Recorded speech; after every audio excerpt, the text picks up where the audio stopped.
Welcome to the Deep Dive.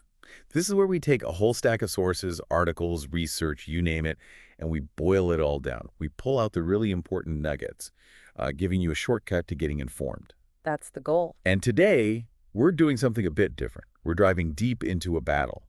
But it's not, out there on some field. It's actually incredibly personal. It's the one happening inside us. The inner conflict. Exactly. Yeah. And our source material for this deep dive, it's chapter 16 of the Bhagavad Gita. The Sanskrit name is Daivasura Sampad Vibhaga Yoga. Which translates roughly to the yoga of the divine and demoniac qualities. Right. And it's such a key chapter because Krishna, well, he brings all this high-level metaphysical talk right down to earth, right down to our character, our choices. He's directly talking about that inner fight. He really is. And what's so striking is how direct he is about it. He basically describes two fundamental human natures, almost like two paths we can choose to walk down. Two paths? Yeah. There's what he calls the divine nature, the Daivi nature. And he says this one is aligned with things like truth, peace, purity, discipline, the constructive qualities. Okay, the divine path. Makes sense. And then the complete opposite, he calls it the demoniac or Asuri nature. And this path, it's driven by ego, by just insatiable desire and deep delusion. Ego and desire. Sounds familiar in, well, everyday life. It really does. And he gets super specific about the qualities for each. For the divine side, he lists things like, and this is from the text, fearlessness, purity of heart, self-control, compassion, truthfulness. He actually calls these the marks of the divine born. Wow. Okay. So fearlessness. Yeah. That's interesting. What does that mean in this context? Like no fear at all? Well, it's probably less about having zero fear and more like resilience.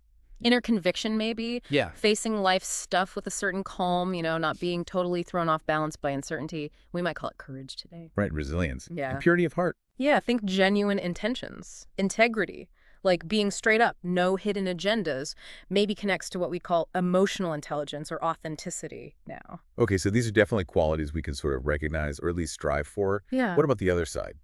The demoniac qualities. Ah, yes. For the demoniac side, he lists things like hypocrisy, arrogance, anger, harshness, ignorance. Pretty stark contrast, right? Definitely. Hypocrisy, arrogance. And he calls these the signs of the demoniac born. But here's the really crucial part, the absolute key takeaway here. Okay. Krishna isn't talking about, external labels. It's not about your religion or your family or social status or anything like that. He's pointing to inner tendencies.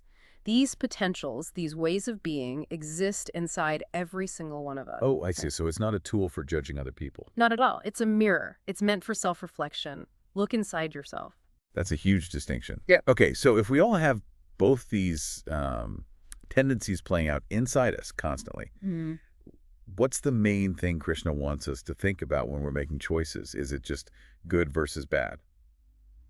It goes a bit deeper than just good, bad, I think. He's really asking us to look at the source of the choice. Like, where is this coming from? The source, okay. Yeah, is this choice coming from a place of clarity? Or is it driven by confusion, by fog?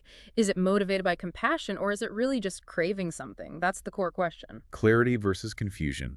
Compassion versus craving. Got it. And what are the stakes? What happens depending on which path we tend to follow?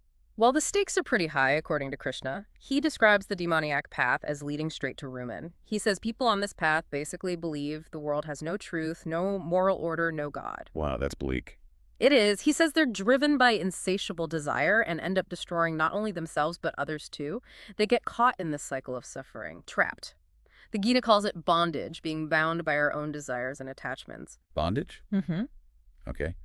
And the divine path. The divine path. Well, he's clear it takes effort, consistent effort, but it leads towards peace, towards finding your purpose, and ultimately towards liberation, which is this profound state of, freedom, peace, not being constantly yanked around by the But world. liberation. So, okay, we see the two sides. The stakes are clear. Ruin versus liberation.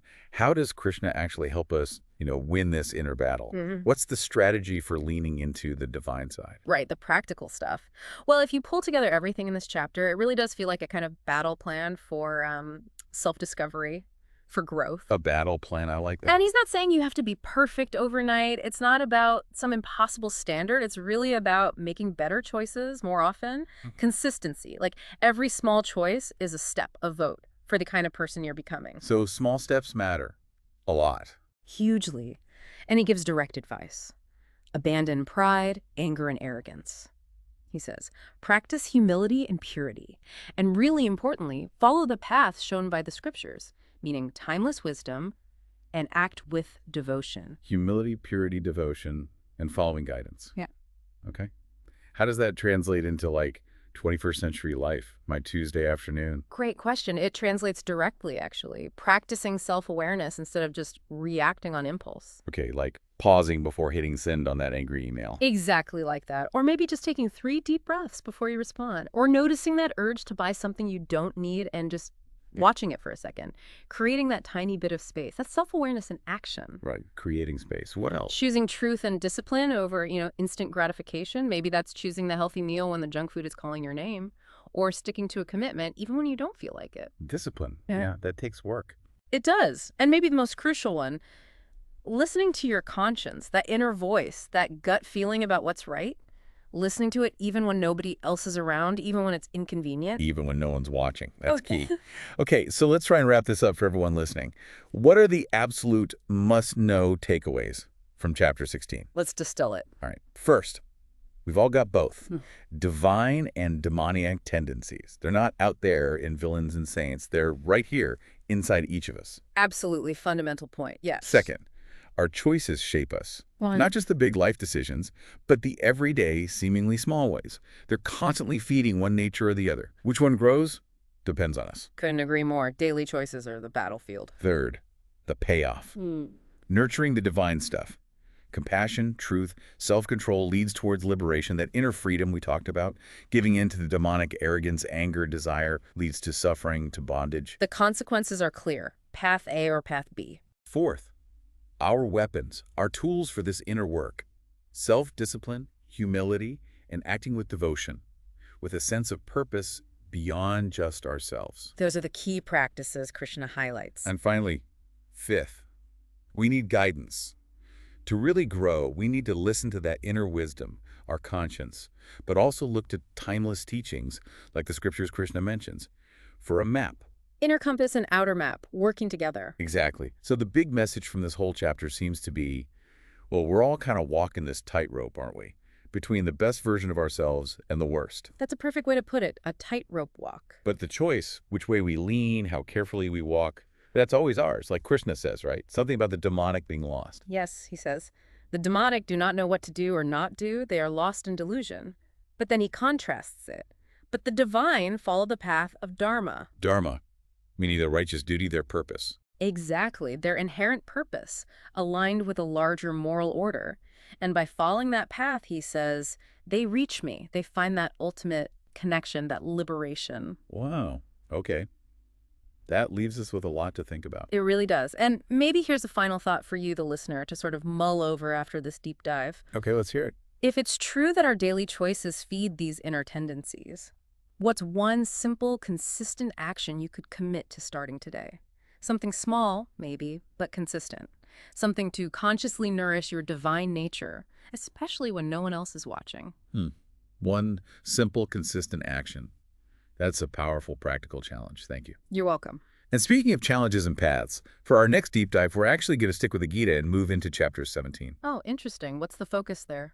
Well, Krishna apparently reveals how even things like our faith, the food we eat, even the sacrifices or efforts we make, they can also be categorized as divine or passionate or even dark, all depending on our underlying intention. Ah, so the why behind the what. Fascinating. Looking forward to that. Me too.